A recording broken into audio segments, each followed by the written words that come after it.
유튜브로 참여하시는 분들 환영합니다. 오늘은 이제 마태복음 19장 공부할 차례입니다. 우리 같이 한번 기도하겠습니다. 하나님, 오늘 또 저희들 함께 공부합니다. 주님께서 이 땅에 계시면서 행하셨던 일들, 하셨던 말씀들을 통해서 또 주님, 오늘 우리의 세상을 바라보고 우리의 삶을 바라볼 수 있도록 인도해 주시옵기를 원합니다. 이 시간에 주님께 의뢰하면서 예수님의 이름으로 기도합니다. 아멘. 아멘. 우리 하반기에는 이제 저희들 14장부터 공부를 시작했습니다. 그래서 사람들은 예수님을 헤롯이나 헤롯과 사람들은 예수님을 침례 요한이나 엘리야, 예레미야 선지자 중에 하나라고 얘기했지만 예수님의 제자들은 이적과 가르침을 통해서 올바로 고백하죠.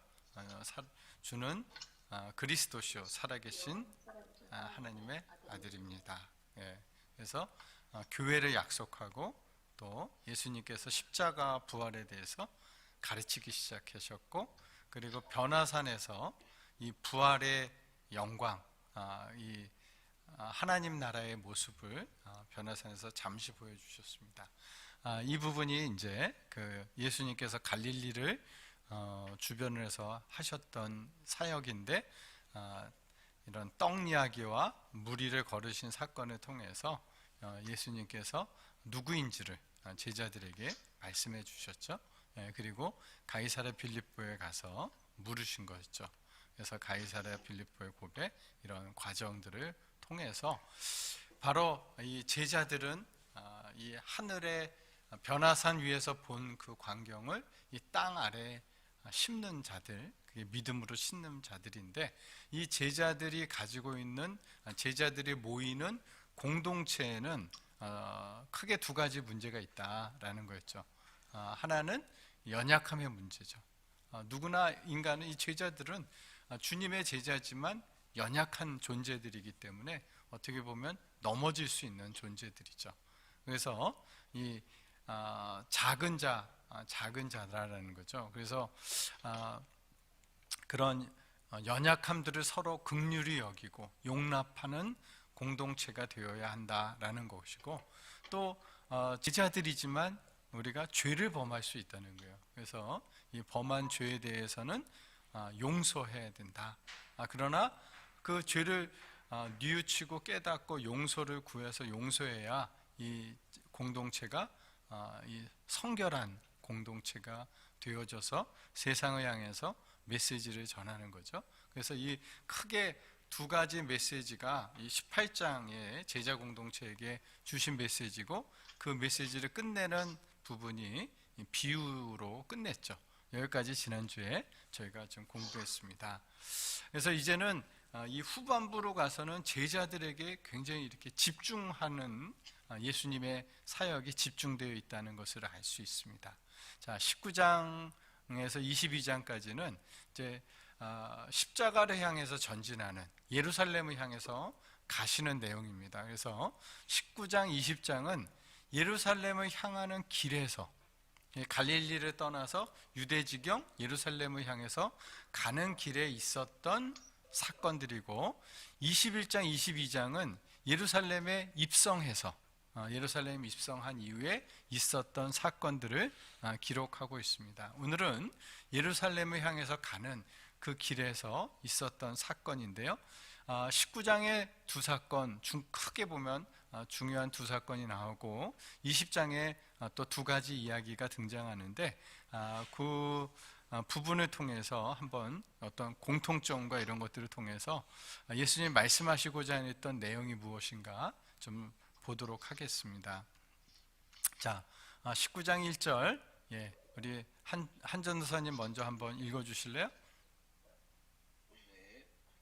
예수께서 이 말씀을 마치시고 갈릴리를 떠나 요단강 건너 유대 지경에 이르시니.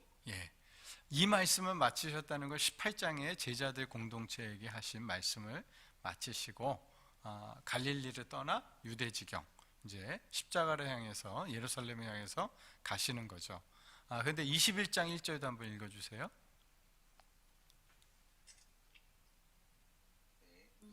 그들이 예루살렘에 가까이 가서 감람산 벳바게에 이르렀을 때에 예수께서 두 제자를 보내시며 이제 21장에 가서는 예루살렘에 가까이 가서 예루살렘 입성을 준비하시는 장면이에요. 그러니까 19장 20장이 이제 갈릴리를 떠나서 예루살렘으로 가는 그런 과정 속에 있었던 일이다라는 것을 좀 알 수 있습니다. 자, 근데 그 과정 속에 바리새인이 와서 예수님께 질문을 했습니다. 19장 3절 우리 이혜임 집사님 한번 읽어주세요.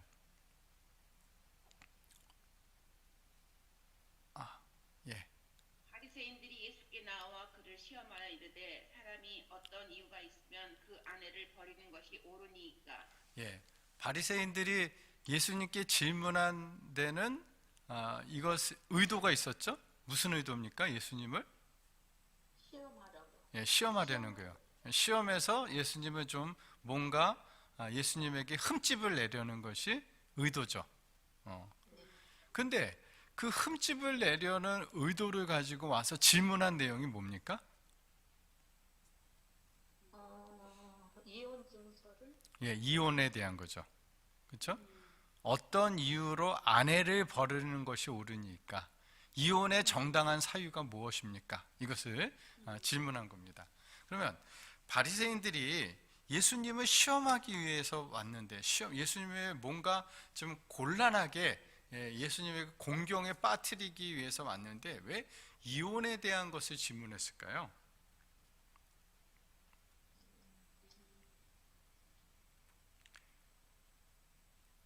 이혼에 대한 견해가 이게 그 견해를 밝히는 걸 통해서 예수를 올무에 빠뜨리려고 한 거죠. 그러니까 이것은 어떻게 보면 이제 뒤에 보면 이제 모세의 율법에 대한 이야기도 나오지만 당시에 이 침례 요한이 왜 죽었습니까? 옳은 말을 했잖아요. 그렇죠? 옳은 말을 했죠. 그 내용이 뭐였습니까? 그 아내 동생인가요? 동생의 아내를 취한. 이복 동생의 아내를 취한 거죠. 그러니까 이혼이 문제예요, 그것도. 그러니까 그거는 부당하다는 거예요. 이 이혼하고 이 재혼한 부분인데, 그래서 이 헤롯 안티바스의 이혼을 비판했다가 헤롯 안티바스가 그 헤로디아와 결혼하기 위해서 이혼하고 이 헤로디아를 그 이복 동생의 아내였던 자를 부인으로 맞아들였죠. 그래서 이 문제를 비판했기 때문에 이 이혼 문제에 대한 질문이 굉장히 폭발성 있는 강한 뭐 그런 이 파급 효과가 있는 질문이었다라고 아마 생각하지 않았을까. 이 침례 요한도 이 이혼 문제를 건드렸다가 사실은 이 죽은 거였죠. 그러니까 그 당시에 그만큼 당시의 권력가들 속에서 이런 일이 굉장히 많았다라고 볼 수 있는 거죠. 그러니까 지금 이 바리새인들이 이혼에 대한 문제를 가지고 아마 예수님을 올무에 빠뜨리려고 했다라고 볼 수 있습니다. 예수님이 이제 이 문제에 대해서 답을 하십니다. 예수님께서 그 성경의 원리에 따라서 답변을 하시죠. 4절부터 6절을 정승희 집사님 한번 읽어주실래요? 예수께서 대답하여 이르시되 사람을 지으신 이가 본래 그들을 남자와 여자로 지으시고 말씀하시기를 그러므로 사람이 그 부모를 떠나서 아내에게 합하여 그 둘이 한 몸이 될지니라 하신 것을 읽어보지 못하였느냐. 그런즉 이제 둘이 아니요 한 몸이니 그러므로 하나님이 짝져 주신 것을 사람이 나누지 못할지니라 하시니. 예수님은 굉장히 성경적인 원리에 따라서 말씀하셨죠. 이혼 안 된다. 그죠? 하나님이 짝지어 주신 거 사람이 나눌 수 없다. 그런데 여기 보면 본래 이런 얘기를 하셨는데 이 본래라는 말이 이 창조의 질서상에서는 하나 창조하셨을 때 그 창조의 질서상에 보면 이거는 하나님이 짝지어 주신 것이니까 인간이 임의로 이것을 갈라설 수 없다 이렇게 말씀하신 겁니다. 자, 그런데 그러니까 기다렸다는 듯이 이 바리새인들이 질문하죠. 어찌하여 모세는 이혼 증서를 주어서 버리라 명하였나이까 이렇게 얘기합니다. 바리새인이 다시 한 이 질문을 통해서 볼 때 이들이 노린 것이 또 나타나죠. 이들이 노린 것은 무엇입니까? 예, 이 모세의 율법을과 대치되는 그런 문제를 지금 이 예수는 이 모세의 율법에 대해서 부정하는 사람이다. 이런 인식을 심어주기 위해서 이렇게 이야기했습니다.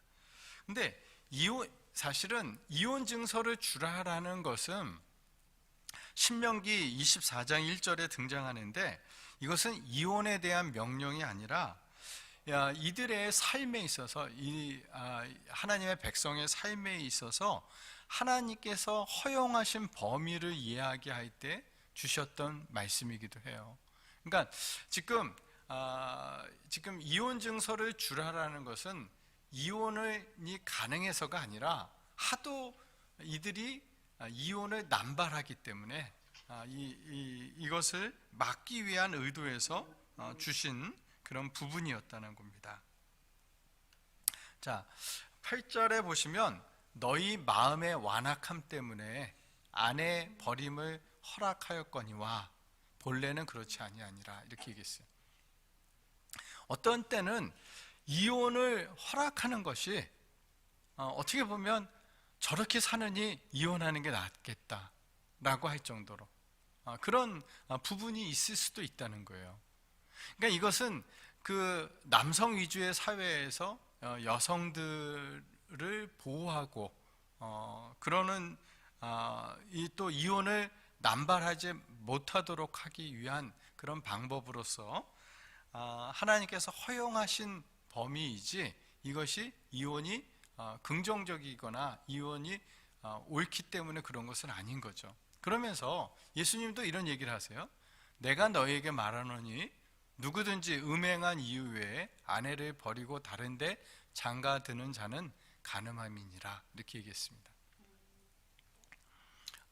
자, 그런데 그러면은 음행한 경우에는 왜 이혼이 가능합니까? 여기서도 사실은 만약에 그 아내가 음행을 했을 경우에는 이혼하는 게 가능하지만 그 외의 이유로 아내를 버리는 재혼하는 이런 거는 간음하는 것이다 이렇게 분명히 얘기하셨죠. 음행한 사전이 예. 없어지잖아요. 일방적으로 남자들의 그 이기적인 그런 탐욕스러운 그런 마음으로 인해서 이혼을 당해놓고 나면 여자는 살 방법이 없잖아요, 그죠? 예. 그러니까 하나님께서 이제 예수님께서 그런 보호하는 의미로 이야기하신 것 같아요. 예. 당시에는 그랬죠. 예수님 당시에는 모든 재산이나 이런 것들이 남성 중심으로 되어져 있기 때문에 이혼을 하게 될 경우에는 진짜 말씀하신 것처럼 여성들은 삶의 근거를 다 잃어버리기 때문에 여성을 보호하는 그런 의미에서 이혼하지 말라 이렇게 얘기하셨는데 음행한 영고에는 만약에 음행했을 경우에는 이혼을 허락하는 거죠. 이것도 원래는 안 된다 이렇게 얘기해 놓고선 예수님도 음행한 경우에는 이혼이 가능하다 이렇게 또 얘기하신 거죠. 음행은 배신이니까. 배신. 예. 그렇죠? 예. 근데 왜 예. 남자가 음행을 저지르면 여자가 이혼을 주장할 수 없어요? 이혼 증서 줄 수 없어요? 요즘은 줄 수 있습니다. 당시의 상황에서는 그랬죠. 당시의 상황에서는 그랬었죠. 시를 어쨌든 유대인에게 가장 중요한 거는 자손의 번성이니까 그 집안에 시를 제대로 다윗의 후손이 와야 되는 큰 이유도 있고 그 시를 보존하기 위해서 마지막 최후의 그거를 주신 거 아닌가 싶은데 근데 예수님 오셨잖아요, 지금은.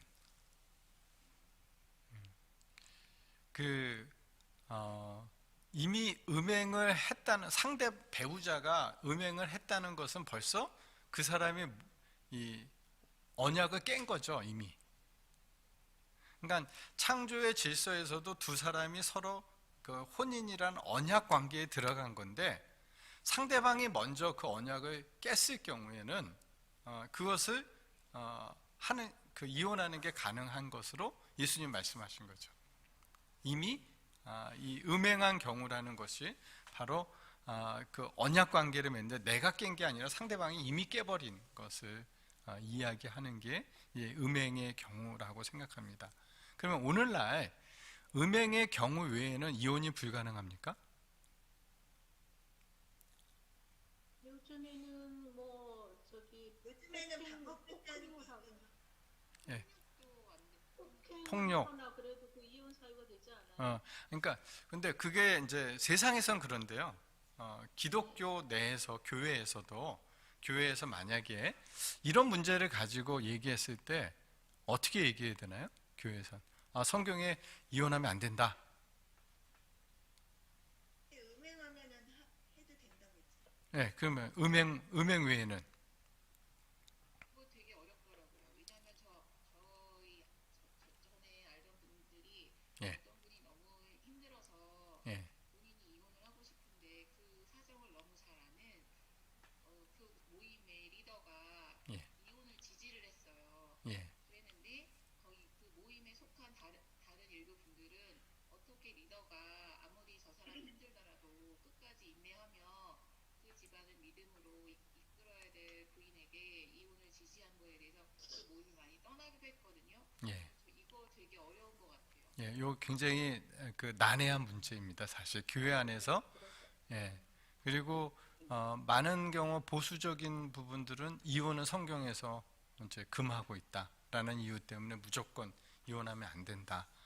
그렇게 얘기하기도 하고, 물론 그 문제 어떻게든지 가정을 보호하고 하려는 것이 기본적인 우리의 태도이긴 하지만 어떤 때는 이혼을 하는 것이 필요하고 가능한 때는 언제인가, 뭐 이런 문제들도 사실은 교회에서 이것을 너무 보수적으로만 그렇게 얘기할 부분은 아닌 부분이 있는 것 같아요.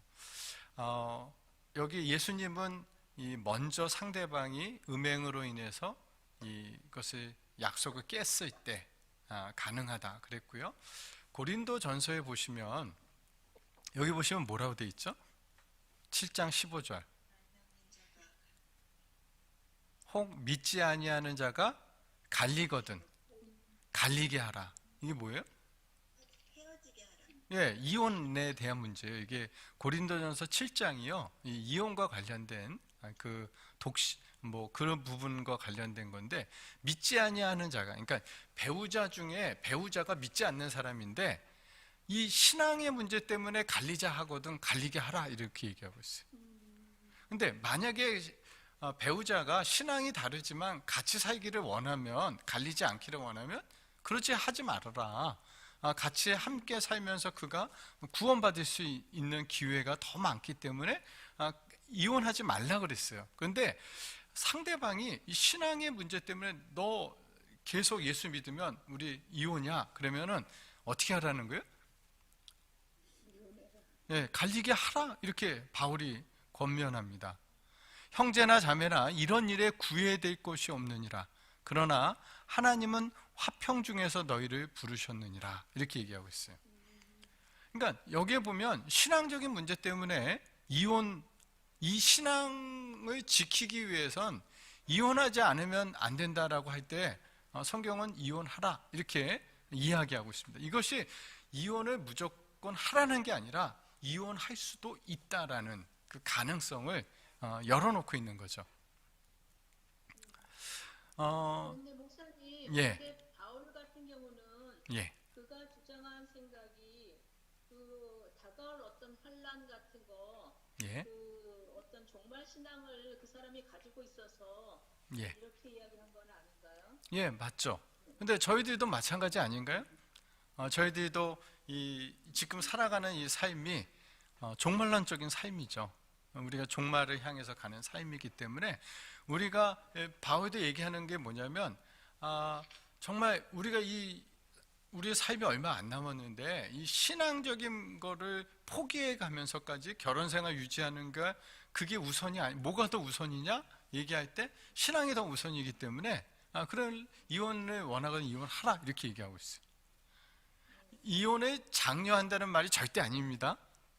예, 제가 얘기하는 게 이혼을 장려하는 게 아니라 우리가 성경에서도 이혼에 대해서 우리 그 이혼하지 않느죠. 우리가 가정을 이루고 그 가정 안에 있는 그 행복들을 누리면서 살아야 되는 게 맞고 이혼을 이렇게 가능하다 이렇게 해버리면 조금만 어려움이 있으면 그냥 이혼하게 되니까 사실 그렇게 해서는 안 된다 생각합니다. 그러나 어떤 몇몇 경우들 이런 뭐 신앙을 지키기 위해서 예를 들어서 우리나라 상황보다도 우리나라에도 그런 경우 있을 수 있지만 이슬람 지역이나 이런 데 복음이 들어가서 여인이 한 사람이 먼저 신앙을 가졌어요. 그런데 그 신앙 때문에 이혼의 위기에 오는 사람들이 있죠. 그럴 때 마지막까지 가서는 어떻게 해야 되는가라고 얘기했을 때 이런 부분들이 무작정 이혼은 죄다 이런 표현들은 사실 굉장히 이미 이혼하신 분들에게는 굉장한 상처를 주는 거죠.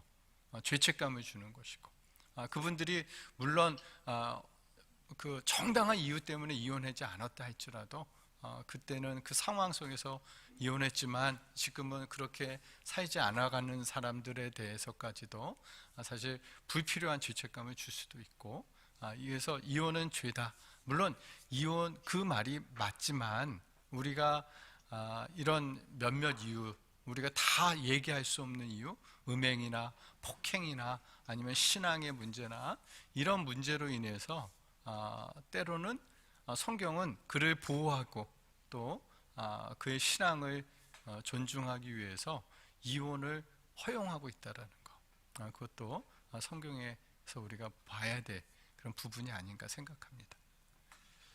혹시 질문 좀 논란이 될 수 있는 부분이죠?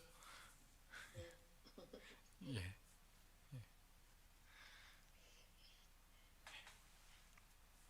예. 자, 그런데 이런 지금 바리새인과 예수님과의 이런 대화가 이렇게 쭉 진행되어지는 것을 보고 있던 제자들이 등장합니다. 갑자기 이제는 이야기 속에서 바리새인은 사라져요. 이 질문을 예수를 시험에 들게 하려고 했던 그 바리새인은 그냥 온데가 없이 사라지고요. 예수님과 제자들의 이야기로 넘어가요. 제자들이 이 얘기를 듣다가 뭐라고 질문합니까? 만일 사람이 아내에게 이같이 할진대 장가들지 않는 것이 좋겠나이다 그랬어요. 지금 제자들이 이런 반응을 보인 이유가 무엇입니까? 옳지 않다. 예? 이해가 잘 안 되더라고요, 이 부분이. 아니 그냥 은행만 안 하는 순종하는 아내들일 텐데 아니면 이때 여건이 셌나요? 그 당시에 여성들이 더 지금 비교가 안 될 정도로 남성 위주의 사회였죠. 이스라엘은. 그런데 예. 왜 이를 장가들지 않는 게 좋겠나이다라는 질문이 저는 솔직히 이거 읽으면서 이해가 안 됐어요. 아니 다 남성 위주의 사회인데 예. 이혼을 하고 싶은데 그러면 못해서 그러는 그렇죠. 그러니까 지금 예수님이 제시한 기준이 그 당시 당대에서는 너무 남성에게 가혹하다 이렇게 생각한 거죠. 남자들은 그 시대에 태어났어야 되는데 요즘 태어나서 요즘은 가정에서 제일 이 순위가 밀려나는데 그러니까 지금 예수님이 그 바리새인들에게 한 얘기 그 이혼에 대해서 그렇게 음행한 연고 외에는 아내를 버리는 건 이것은 그 간음하는 것이다 이렇게 얘기하시니까 이 제자들조차도 예수님의 제자들조차도 그건 너무 심한 거 아닙니까? 그거 너무 심한 거 아닙니까?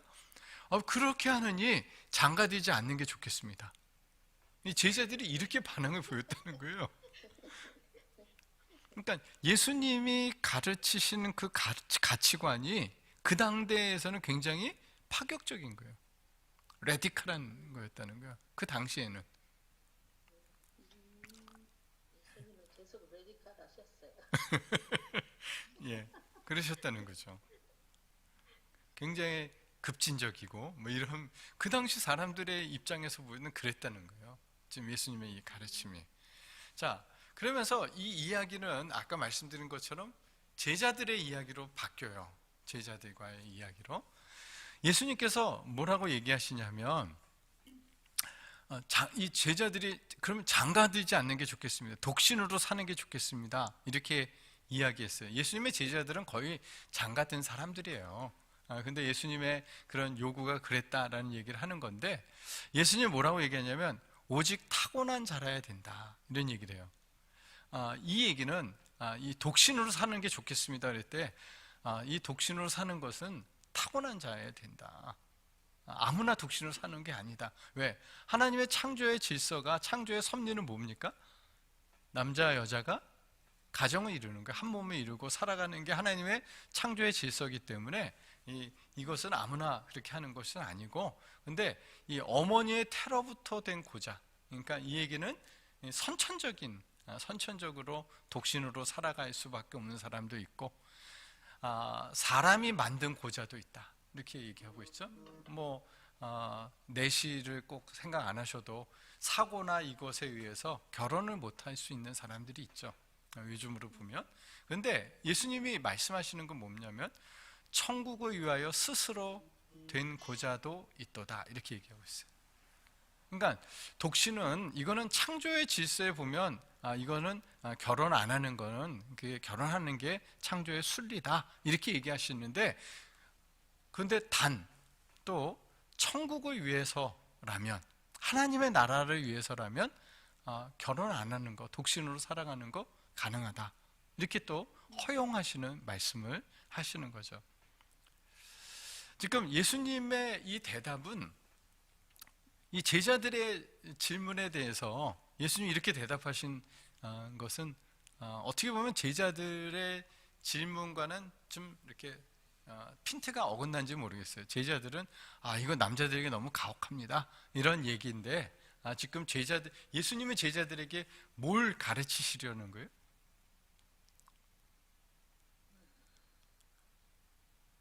인간에게 주어진 이 결혼이라는 가장 기본적인 어떻게 보면 질서이기도 하고 인간에게 주시는 어떤 축복이기도 하죠. 그런데 이것조차도 이 제자들에게 뭐라고 얘기하냐면 하나님 나라를 위해서라면 천국을 위해서라면 포기할 수 있는 거다 이렇게 이 제자들에게 말씀하신 거죠. 목사님 질문이 있어요. 예.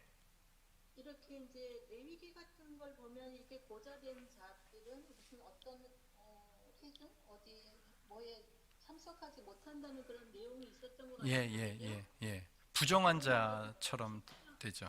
예, 근데 그 중간에 이렇게 이제 스스로 어떤 그 독신의 길을 이렇게 택하는 사람이 있는데 혹시 그 다니엘도 그렇게 이렇게 거절을 당한 그런 사람은 아니었나요? 그렇게 보기에는 모르겠습니다. 그게 왜냐하면 이제 바벨론에게 가서 그 참모 역할을 하는 자였기 때문에 바벨론에 가서 이 다니엘과 친구들이 어떤 내시였는지 그런 직책이기보다는 다른 그냥 대신 같은 그런 역할을 했는지 그거는 정확하지 않기 때문에 그래서 그렇게 보기에는 좀 한계가 있지 않을까 또 이런 생각도 좀 들고요. 그리고 여기서 얘기하는 것은 고자란 표현을 써서 그렇지, 이것은 스스로 독신으로 살아가는, 거세당했다라는 그런 의미가 아니라 스스로 독신을 택하는 삶의 방식으로 살아가는 것을 이야기하는 거죠. 근데 여기 책에 예. 선천적으로 고자나 사람들에 의해 거세당한 자가 가능하다고 그 내용이 나와 있어서 예. 사람들에 의해서도 거세당한 부분이 있는 것 같아서요. 예, 그렇죠. 그러니까 그런 케이스가 있다는 거죠. 그러니까 독신으로 살아가는, 결혼하지 않고 살아가는 방식에는 그냥 선천적으로 그런 사람이 있고 후천적으로 그런 사람도 있고, 또 자원에서 하나님의 나라라는 것을 자원해서 그렇게 하는 경우도 있다. 이런 경우에 한해서만 가능한 거지, 그렇지 않으면 결혼하는 게 가장 이게 하나님의 창조의 질서다, 이렇게 얘기한 거죠. 예. 그러니까 예수님이 말씀하시려는 거는 천국을 위해서 스스로 독신으로 살라고 얘기하신 게 아니라 독신이 허용되는 그 부분을 얘기하는 거죠. 예. 예. 그래서 이런 말씀 때문에 천주교나 이런 데서 독신으로 지내지 않습니까? 천국을 위하여 스스로 독신으로 살아가는 길을 택하는데, 이것이 무조건 그렇게 하나님 나라의 제자는 이렇게 살아야 된다라는 게 아니라, 하나님 나라를 위해서라면 그 어떤 우리가 가지고 있는 권리를 내려놓을 수 있어야 된다라는 그런 측면에서 예수님이 말씀하신 거예요. 그렇게 봐야 될 것 같습니다. 자, 그러고 나서 마침 그때 아이들이 예수님께 다가오려고 했는데 제자들이 꾸짖었죠. 애들은 가라, 이런 거죠. 애들은 가라 그랬는데 예수님이 금하지 않으면서 천국이 이런 사람의 것이니라, 이런 얘기를 해요. 그래서 지금 앞에서 얘기한 게 천국을 위해서 스스로 독신으로 살아가는 선택을 하는 것처럼, 이 천국이 또 이런 이들을 위한 것이다 라고 해서 이 천국의 개념에 대해서 자꾸 예수님께서 말씀하시는 것을 보게 됩니다. 자, 여기까지가 첫 번째 사건이에요. 첫 번째 사건.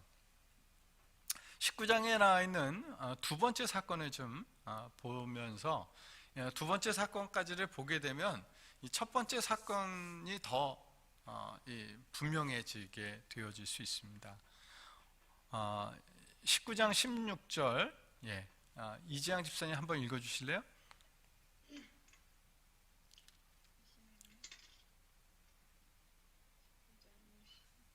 19장 16절.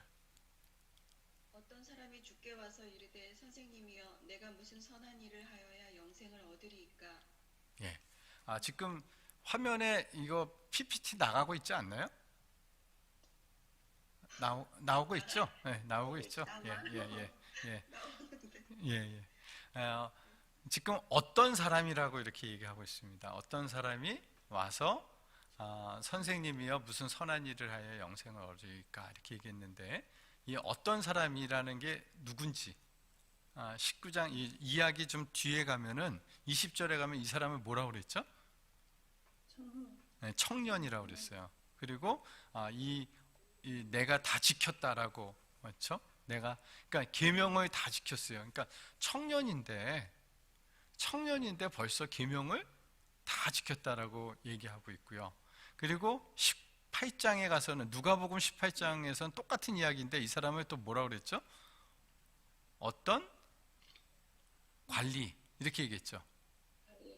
어떤 관리라고 얘기하고 있죠. 그리고 이 청년이 재물이 많았다고 그랬잖아요, 이 사람이. 그러니까 저는 참 이게 아이러니한 거예요. 어떻게 청년이 관리도 됐어요. 관리도 되고 돈도 많아. 그리고 계명도 다 지켰어. 신앙적으로도 훌륭하고 사회적인 지위도 있고, 그리고 돈도 많고.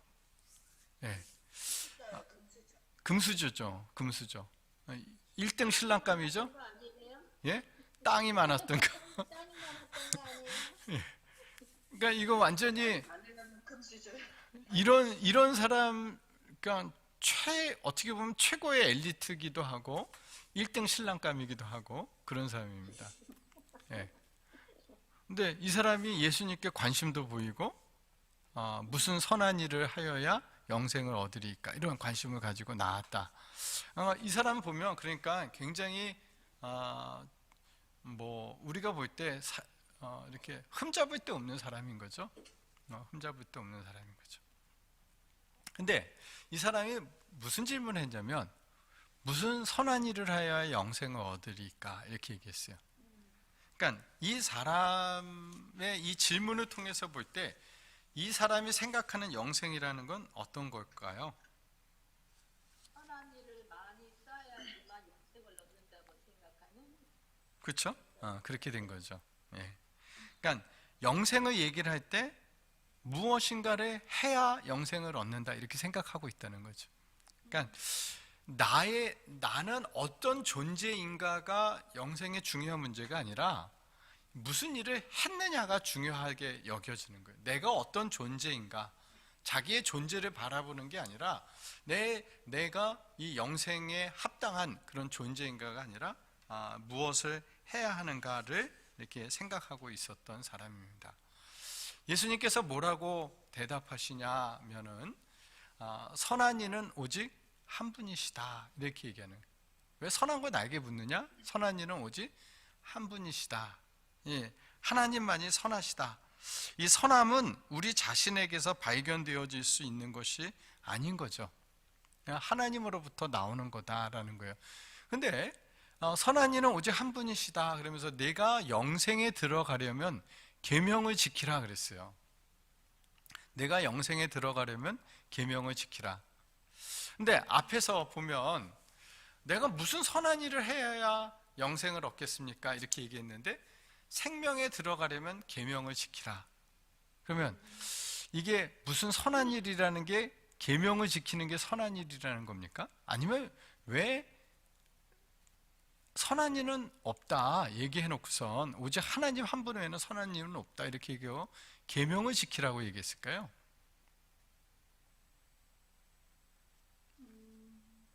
어차피 계명을 100% 지킬 수 없는 존재임을 스스로 깨달아서 아까 말씀하신 것처럼 자신의 존재를 바라보게 해주죠. 예, 그런 부분들. 예. 우리가 계명을 지킬 수 있는 존재가 아니죠. 완벽하게 지킬 수 있는 존재가 아니죠. 그리고 왜냐하면 계명을 지키다 보면 그 계명 속에 담겨 있는 하나님의 선함을 발견하게 돼요. 이 계명을 우리에게 지키라고 주셨는데 그 계명을 본래적인 의도에서 지키다 보면 이 계명을 왜 주셨는가? 하나님께서 우리를 인간에게 이 계명을 통해서 인간을 사랑하시고 있는 인간을 보호하시고 인간을 사랑하시는 그 하나님의 선함을 사실은 발견하게 되는 거죠. 그러면서 우리의 연약함도 발견하게 되어질 수밖에 없기 때문에 이 예수님께서는 계명을 지키라, 살인하지 말아라, 간음하지 말아라, 도둑질하지 말고 거짓 증거하지 말고 내 부모를 공경하고 내 이웃을 내 자신과 같이 사랑하라는 이 10계명 중에서 인간관계에 관련된 계명을 말씀하셨어요. 그러니까 이것을 우리가 사실은 이 계명을 주신 것 속에 하나님의 선함이 담겨 있는 거죠. 근데 목사님 한 가지 질문이 있어요. 예, 그 구약의 유대인들은 굉장히 그 율법과 그 계명을 잘 지키려고 예, 굉장히 애를 썼잖아요. 예. 그런 제사를 드리고 예배를 드리면서 어떤 그 의식적인 그런 부분들을 많이 행했는데 그러면 그 가운데에서 계명을 지키고면 하나님의 예. 사랑이 발견돼야 하는데 예. 그 구약을 통해서 계속 보면 너네들이 그 많은 그 재물을 갖고 와도 나는 하나도 기쁘지 않고 너네는 나의 그 마당만 밟을 뿐이라고 그렇게 되게 생각을 막 하시잖아요. 예. 근데 그 계명을 잘 지키고 있으면 하나님의 사랑이 발견되어야 되는 거 아닐까요? 그러면요? 그렇죠. 근데 이제 계명을 지키라고 했을 때 그 계명이 담겨 있는 본래적인 하나님께서 그 계명을 주신 그 그런 본래적인 의도, 정신들을 발견하고 그것대로 지켰어야 되는데 그게 아니라 외적으로만 지킨 거죠. 우리 마태복음 5, 6, 7장에서 산상수훈을 이야기할 때도 말씀드렸던 것처럼 그들이 겉으로는 지켰죠. 외형적으로는 지켰는데 그 마음으로 중심으로는 지키지 않은 거죠.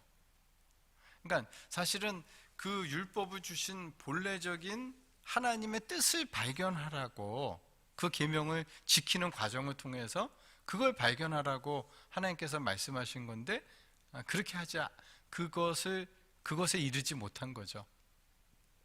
우리 껍데기만 있는 형식적인 것만 따졌단 말이죠. 그렇죠. 그 내면에 있는 예. 뜻은 예. 따르지 않고 예. 그랬다는 말씀이시죠. 우리가 그렇게 자녀들이나 누구에게 시킬 수 있잖아요. 자, 이렇게 학원 가라 얘기하거나 그런데 그 학원 가라는 거는 가서 공부하라는 거지. 학원 가가지고 잠자거나 이렇게 하라는 건 아니잖아요. 그러니까 그 뭐를 요구하셨을 때 그 행동을 통해서 그 부모가 이 하나님이 요구하는 것이 하나님의 마음이 무엇인지를 발견해야 되는데 그건 전혀 발견하지 못하고 그냥 외적인 것만 지킨 거죠.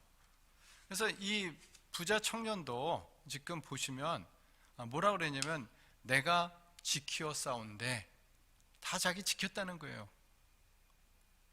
계명을 지켜라. 근데 예수님은 부족하기 때문에 계명을 지키라 그런 건데 그는 내가 다 지켰습니다. 무엇이 부족합니까? 이렇게 나오는 거죠. 핀트가 안 맞는 거죠. 그러니까 예수님이 내가 온전하고자 할진대 가서 내 소유를 팔아 가난한 자들에게 주라. 그리하면 하늘에서 보화가 내게 있으리라. 그리고 와서 나를 따르라 하셨어요. 그러니까 예수님은 이 부자 청년을 참 굉장히 이렇게 긍휼히 여기신 것 같아요. 그래서 나를 따르라. 예수님께서 자기를 따르라고 이렇게 초청하셨어요. 그런데 예수님이 대신 내 소유를 팔아서 가난한 자에게 주고 나를 따르라 이렇게 얘기하셨죠. 그런데 그 청년이 재물이 많음으로 그 말씀을 듣고 근심하고 갔다. 예수님을 따르지 않고 예수님 따르는 것을 포기했습니다. 자, 예수님은 왜 말씀하세요. 예. 아직도 무엇이 부족하니까 일단 자기도 어떤 부족이 있다고 느꼈기 때문에 물어본 거 아닐까요? 그렇기보다는 예수님이 요구하신 게 계명을 지키라 그러면서 이런 계명을 쭉 얘기했는데 나 이거 다 지켰는데 왜 이거 나 다 지켰는데 이거를 요구하십니까? 나 이거는 예수님 생명에 들어가려면 계명을 지키라 다 지켰습니다. 이거 말고 제가 해야 되는 게 뭐가 또 있습니까? 이런 뉘앙스도 있겠죠. 그러면은 부족해서가 아니라 자뻑이에요? 예. 그런 것 같아요. 예, 약간 자뻑이면서 나는 다 지켰는데 어떻게 하라는 겁니까? 내가 영생에 들어가려면 어떻게 해야 되는 겁니까? 이렇게 얘기하는 거죠. 다른 거 없습니까? 이런 거죠. 그러니까 예수님이 얘기하신 거예요. 내 소유를 팔아서 가난한 자에게 주라는 거죠. 자, 그럼 밑에 그 질문을 제가 던져놨는데 오늘날도 예수님의 제자가 되기 위해서는 소유를 팔아서 가난한 자들에게 주고 따라야 합니까?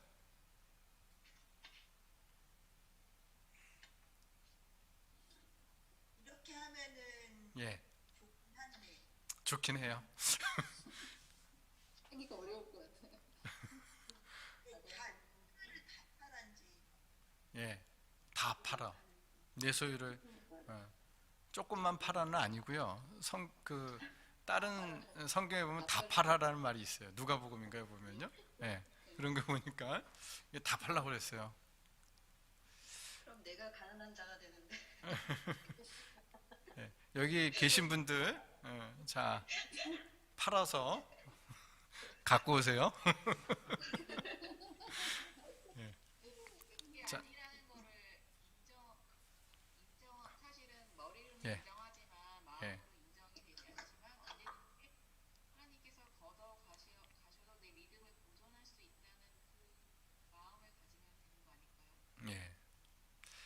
자, 우리가 성경에 나와 성경에 뭐라고 얘기했을 때 이것을 너무 일반화하는 것은 오류예요. 그러니까 이 사람에게는 너 내 제자 되려면 파이고 나와라. 그런데 예수님의 다른 제자들에게 그렇게 하신 적 있나요? 없죠. 그냥 나를 따르라고 했지. 어린 아기를 따르라고 했잖아요. 예, 버릴 게 없어서 그런 건가요? 가난한 사람도요 버릴 거 있어요. 소유가 있어요. 예? 금을 버리면 생각 버리라는 말 아니었어요? 금을 버리고 가. 그물을 버리고. 근데 그게 예수님이 버려라 그런 건지 스스로 버리고 간 건지 그거는 좀 다른 문제인데, 물론 우리가 예수님을 따르기 위해서는 버려야 되는 게 많죠. 버려야 되는 게 많죠. 지금까지 의지해 오던 거 이런 걸 버려야 돼요. 근데 이 청년에게서는 지금까지 정말 그를 의지하고 하고 있는 게 어떻게 보면 재물이었다는 걸 얘기하는 거죠. 그러니까 이 사람은 재물을 버리기 전에 예수님을 따를 수가 없어요. 그리고 예수님이 얘기한 이 계명을 자기는 다 지켰다라고 얘기했잖아요. 근데 예수님께서는 어떻게 보면 네가 이 계명을 다 지키려면 어떻게 해야 된다는 거예요? 소유를 팔아서 가난한 사람에게 줘야지. 이 계명은 뒤에 후반부 계명이 가지고 있는 정신은 이웃사랑이잖아요. 살인하지 말라, 간음하지 말라, 도둑질하지 말라, 네 이웃의 물건을 네 이웃의 거짓 증언하지 말라, 이런 얘기는 다 이웃사랑이란 말이에요. 이웃사랑. 그러면 이 부유한 청년의 입장에서는 그 이웃사랑을 실천하려면 어떻게 보면 자기 소유를 팔아서 가난한 사람들을 줬어야 되는 거예요. 근데 그동안 이 사람은 어떻게 했던 거죠? 안 했어요. 그것을 계명을 자기는 다 지켰다라고 생각하지만 실제로는 이웃사랑을 안 한 거예요. 그러니까 예수님께서는 네 소유를 팔아서 이웃사랑을 실천하라라고 얘기하는 거예요. 이게 계명의 정신인 거죠. 계명의 정신. 예수님께서 이 인간관계에 대한 10계명의 것을 쭉 얘기하셨는데 한 계명을 빼먹었어요. 예수님께서 말씀하신 것 보면 그 10계명 중에서 탐하지 말라는 계명이 있어요. 네.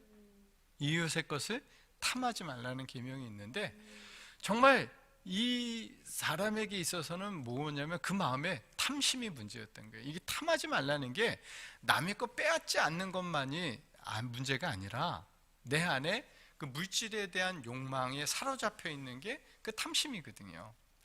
그러니까 예수님은 어쩌면 의도적으로 그 계명은 제외했는지 몰라요. 그래서 이 청년이 그것을 스스로 발견하고 자기의 문제를 발견하고 예수님의 제자가 되기를, 정말 이웃을 사랑하는 그런 제자가 되기를 바라셨는지 모르겠어요. 그런데 그러지 않은 거죠. 그러니까 이 이야기에는 이 부자 청년이기 때문에 그의 마음을 사로잡고 있는 그 물질의 문제가 있었으니까 그 물질의 소유를 팔아서 가난한 자에 주고 나를 따르라 얘기하신 거고요. 사람마다는 다르겠죠. 이것은 모든 사람에게 적용되어지는 문제가 아니라 모든 사람에게 적용되어지는 거라면 예수님을 보다 더 사랑하는 무엇인가 그 마음을 꽉 쥐고 있는 것, 그것을 버리고 주를 따르라, 이렇게 이야기해야 여러 사람에게 적용되어지는 말씀이 되겠죠. 예를 들면 자기는 뭘 하겠다는 꿈이 있어요. 꿈. 나는 뭐가 되겠다는 꿈이 있는데 어쩌면 그것 때문에 주님을 못 따를 수도 있죠. 어떤 사람은 자존심 때문에 못 따를 수도 있고 여러 가지가 있는 거죠. 그래서 여기에서 이 부분을 예수님 분명히 이렇게 말씀하셨으니까 예수님을 따르는 사람들은 소유를 팔아서 가난한 자에게 다 주십시오. 그래야만 주님의 제자가 될 수 있습니다. 이렇게 하면 아멘 해야 됩니까? 노멘 해야 됩니까? 예. 예멘으로 가시게요. 예. 우리가 이 성경을 좀 이렇게 보면서 이제 그 의도가 뭔가 이런 것들을 좀 잘 볼 필요가 있습니다. 그리고 나서 또 이야기도 이 부자 청년은 떠났죠. 부자 청년 떠나고 또 누구 얘기로 넘어가겠습니까? 제자들과의 이야기로 넘어갑니다. 제자들에게 말씀하십니다. 부자가 천국에 들어가기가 어렵다. 낙타가 바늘귀로 들어가는 것이 부자가 하나님 나라에 들어가는 것보다 쉬우니라. 낙타가 바늘귀로 통과할 수 있습니까? 네. 불가능합니다. 그렇죠? 불가능하다는 거예요. 근데 어떤 사람이 이거를 가능한 것처럼 설명을 했어요. 이스라엘에는 바늘귀라는 문이 있었다. 그래서 그 문이 작은 문이 있었는데 그 문은 낮아서 낙타가 거기 바늘귀라는 문을 통과하려면 짐을 다 내리고 이 무릎을 꿇어야지만 지나갈 수 있는 그런 작은 문이 있다. 그래서 낙타가 바늘귀로 들어가려면 낙타가 갖고 있는 모든 걸 내려놓고 겸손하게 무릎을 꿇어야만 통과할 수 있다. 그래서 부자가 하나님의 나라로 들어가려면 자기 가지고 있는 이거 다 내려놓고 포기하고 무릎 꿇고 겸손하면 들어갈 수 있다. 이렇게 설명을 했는데 이스라엘에 바늘귀라는 문이 있다라는 것은 거짓입니다. 그런 사실은 아니고요. 아마 이것을 가지고 잘 좀 메시지를 만들기 위해서 사람들이 한 이야기인 것 같습니다. 이것은 사실은 불가능하다는 거예요. 그러니까 여기서의 부자는 꼭 물질적인 것만을 얘기하는 것이 아니죠. 아까 표현한 거라면 그 마음을 무엇인가가 차지하고 있다면, 그 차지하고 있는 그것이 있다면 주님을 따를 수가 없으니까 그 상태를 이야기할 수도 있겠습니다. 자, 그랬더니 제자들이 뭐라고 얘기했습니까? 25절 뭐라고 얘기했죠? 사람으로는 할 수 없으나 하나님으로서는 다 하실 수 있느니라. 제자들이 좀 놀라 이르되 그렇다면 누가 구원을 얻을 수 있으리까? 제자들이 놀라서 그렇다면 누가 구원을 얻을 수 있으리까? 이렇게 얘기했어요. 자, 부자 청년과 예수님의 대화를 듣고 있던 제자들, 또 예수님이 그 이야기를 했을 때 왜 이런 반응을 보였을까요? 가능하지 않다는 이야기 아닐까요? 불가능하다라는 거죠. 누가 구원을 얻을 수 있겠습니까? 불가능합니다. 자, 앞에서 바리새인과의 대화를 보였던 제자들의 반응과 비교해 보면 어떤 공통점이 있습니까? 가능하지 않다. 그때도 이 바리새인과의 대화에서도 보였던 제자들의 반응은 그러느니 장가가지 않는 게 낫겠습니다. 그런 반응이에요. 그거 불가능하다라는 반응이었죠. 어떻게 남자가 결혼해서 그런 일이 있을 수 있겠느냐? 뭐 이렇게 불가능하다 이런 반응인데 여기서도 마찬가지 반응을 보인 거예요. 그러니까 지금 이 얘기도 그 예수님이 제시하는 가치관이 어떻다는 거예요? 너무 수준이 높다는 그렇죠. 너무 이거 쉽지 않은 요구 아니십니까? 이런 얘기인 거죠. 이 제자들이 보인 반응이. 자, 그때 예수님이 하신 말씀이 아까 정 집사님이 읽어주신 것처럼 하나님으로는 다 하실 수 있느니라 이렇게 얘기했어요. 인간은 불가능해요. 그런데 하나님이 하실 수 있다 이렇게 얘기하신 거죠.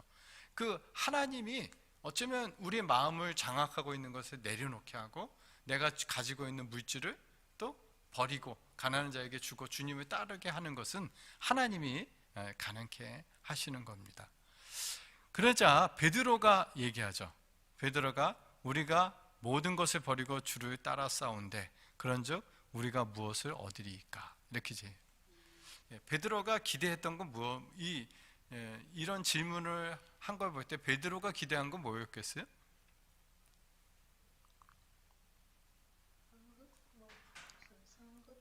예, 상급? 예, 그럼 우리는 무슨 보상을 받겠습니까?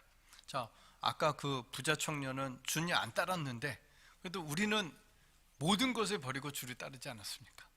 배와 그물을 버리고 주를 따르지 않았습니까? 그렇다면 우리에게는 뭘 주시겠습니까? 이런 질문이기도 하고, 또 어쩌면 그럼 우리 잘한 거죠. 그럼 칭찬을 기대하는 그런 질문이기도 하겠죠.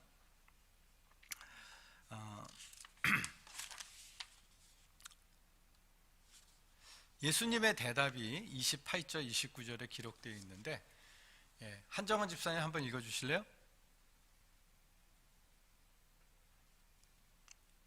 음소거 되어 있어요. 음소거. 끄시고. 예수께서 이르시되 내가 진실로 너희에게 이르노니 세상이 새롭게 되어 인자가 자기 영광의 보좌에 앉을 때에 나를 따르는 너희도 12보좌에 앉아 이스라엘 12지파를 심판하리라. 또 내 이름을 위하여 집이나 형제나 자매나 부모나 자식이나 전토를 벌인 자마다 여러 배를 받고 또 영생을 상속하리라. 예. 예수님의 대답은 뭐였습니까? 베드로의 질문에 대한 예수님의 대답. 영생을 얻게 됨. 예, 영생을 상속하리라 이렇게 이야기하고 있습니다.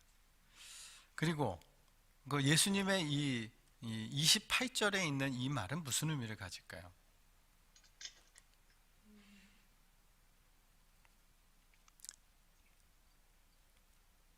그러니까 예수님이 제자들에게 얘기하는 보상, 그 상은 어느 세상에서 이루어지는 거죠? 하나님 나라 예, 재림하 예, 부활하 재림하시. 그렇죠. 인자가 자기 영광의 보좌에 앉을 때, 그러니까 예수님이 다시 오실 때 새로운 세상에서 이루어지는 보상에 대해서 얘기하고 있습니다. 그때 예수님의 12제자가 뭐 한다고 그랬어요? 이스라엘 12지파를 심판하리라. 12보좌에 앉아서 이스라엘 12지파를 심판하리라. 이게 무슨 의미죠? 종말? 종말을 의미하는가요? 예, 물론 예수님이 인자가 자기 영광의 보좌에 앉을 때니까 이 마지막 때인 건 맞죠? 심판에 대한 이야기를 하는데 왜 12제자가 이스라엘 12지파를 심판합니까?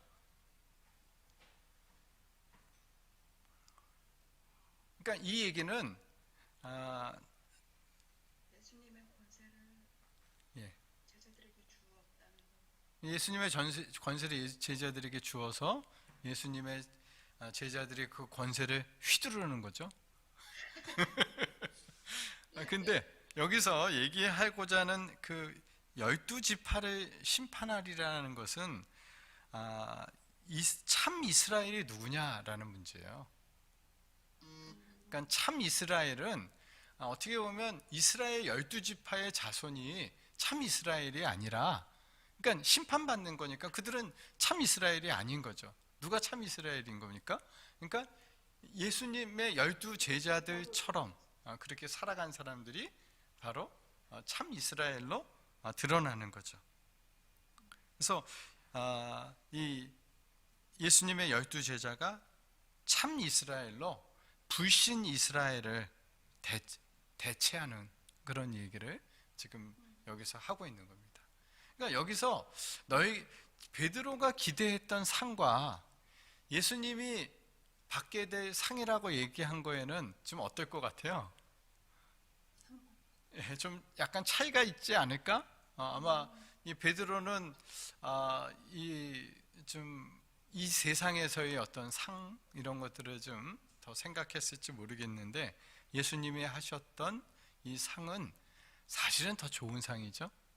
더 복된 상인데 하나님의 나라에서 너희가 나를 이렇게 따랐으니까 너희들이 참 이스라엘로 드러날 것이고 너희들이 참 하나님의 나라를 구성하는, 그래서 이 불신 이스라엘을 대체하는 자들이 될 것을 지금 이야기하신 겁니다. 이 19장의 마지막 절이에요. 그러나 먼저 될 자로서 나중되고 나중될 자로 된 자로서 먼저 될 자가 많으니라 이랬습니다. 자, 오늘의 그 예수님의 이야기 속에서 먼저 된 자가 누구고 나중된 자가 누구죠? 먼저 된 자는 바리새인들이고 나중된 자가 제자들. 네. 네. 바리새인들입니까? 먼저 된 자? 바리새인 맞죠? 네. 여기 또. 여기서 보면은 28절을 연결해서 보면은 예. 이스라엘 12지파 그쵸? 먼저 된 자고 예. 12 제자가 나중된 자죠? 나중된 자. 예, 그렇게 볼 수도 있죠. 예, 맞습니다.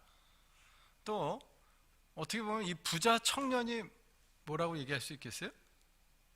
먼저 된 자. 라고 얘기할 수 있겠고, 예수님의 제자들이 나중된 자라고 얘기할 수 있겠죠. 예. 근데 이 성경이 쓰여졌을 당시로 생각해 보면은요.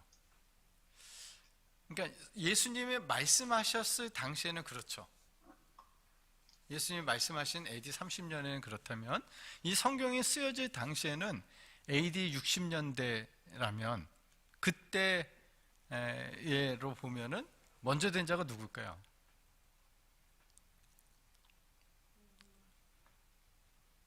예수님을 직접 보고 안 사람들. 그렇게 되겠죠. 예, 사도들이 먼저 된 자겠고, 예, 나중된 자는 어떻게 보면 나중에 믿게 되는 뒤늦게 믿게 된 60년대에 그렇게 믿는 사람이 될 수도 있겠죠. 예. 그렇게 그럴 자가 많다라는 것. 이것은 단순히 정말 이 예수님이 지금 말씀하신 메시지의 중심, 그것을 잘 따르는 것에 대해서 얘기하시는데, 이건 또 20장과도 좀 연관을 좀 가지게 됩니다. 이 성경에 쓰였을 당시 AD 60년의 경우에로 보면 먼저 된 자가 유대인일 수도 있고요, 나중된 자가 이방인 그리스도인일 수도 있는 거죠. 예. 자, 이 19장에 오늘 이 유대 땅으로 가는 길에서 있었던 두 사건을 얘기하고 있는데, 주제가 지금 그들이 질문한 주제는 하나는 뭐였냐면 뭐랑 관련 있는 거냐면 결혼과 관련된 거죠. 결혼. 예, 결혼. 두 번째는 예수님께서 얘기하신 게 재물과 관련되었죠. 내 소유를 팔아서 가난한 자에게 주고 나를 따르라. 자, 이 두 가지는 어떤 거냐? 한번 결혼과 물질. 이것은 우리가 이 땅에서 살아가는 동안에 하나님께서 주신 축복이에요. 그렇죠? 아닌가요? 예. 예. 하나님께서 우리가 이 땅에서 살아가 있는 동안에 돕는 배필을 주시고 가정을 주시고 또 가정에 자녀를 주시고, 이것은 사실 하나님께서 우리에게 주신 축복의 하나입니다. 분명히 결혼이라는 게 축복이고요. 또 이 땅에 있는 동안에 주신 물질도 축복이죠. 하나님께서 우리에게 주신 축복이죠. 근데 오늘 이 두 가지에 대해서 예수님이 다 뭐라고 얘기했습니까? 천국을 위해서 스스로 뭐 할 수 있어요? 포기. 예, 결혼을 포기할 수 있는 거죠. 독신으로 살아갈 수 있는 거죠. 또 주님을 따르기 위해서 이 주어진 물질을 어떻게 할 수 있어요? 예, 가난한 자에게 나누고 포기하고 예수님을 따르는 것을 얘기하고 있는 거예요. 그러니까 지금 예수님의 제자들을 데리고 이제 십자가를 향해서 전진해 가시기 위해서 이제 예루살렘으로 가시면서 그 예루살렘을 가는 동안에 여러 사건들이 있지만 그 사건들을 통해서 지금 예수님은 제자들에게 메시지를 전하는, 제자들에게 너희들이 가져야 될 가치관이 뭔가에 대해서 지금 심어주시는 과정이 이 19장, 20장이다라고 볼 수 있다는 거예요.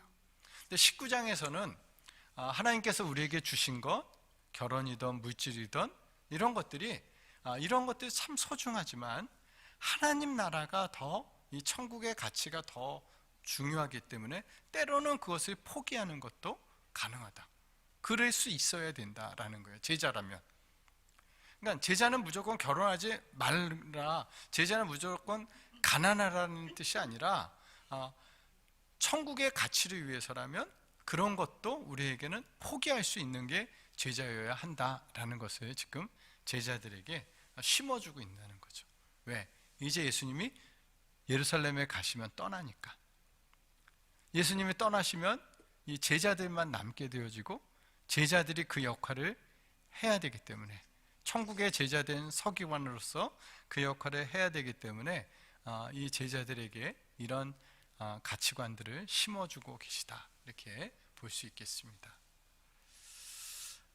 오늘 20장까지 하려고 했는데 못하겠네요. 여기까지 해야 될 것 같습니다. 20장은 다음에 하도록 하겠습니다. 좀 그 1장부터 19장까지 툭 치면 다 나오시는 거죠, 이제? 쭉 흘러나오셔야 되는 거죠? 흐름이 이렇게. 자, 다른 질문 있으신가요?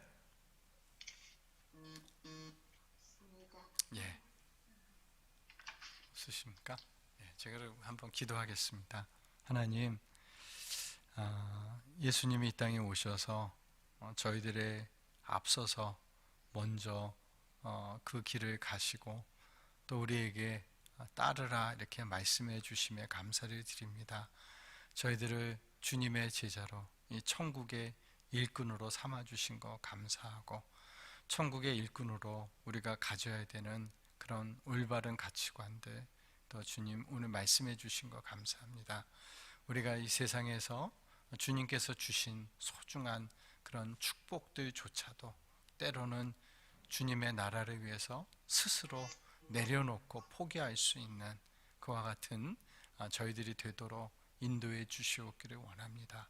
주님 주신 거 참 감사하게 저희들이 잘 받고 쓰지만 마땅히 주님의 나라를 위해서라면 우리가 내려놓을 수 있는 그런 마음의 자세를 늘 갖고 살아갈 수 있도록 도와주옵소서.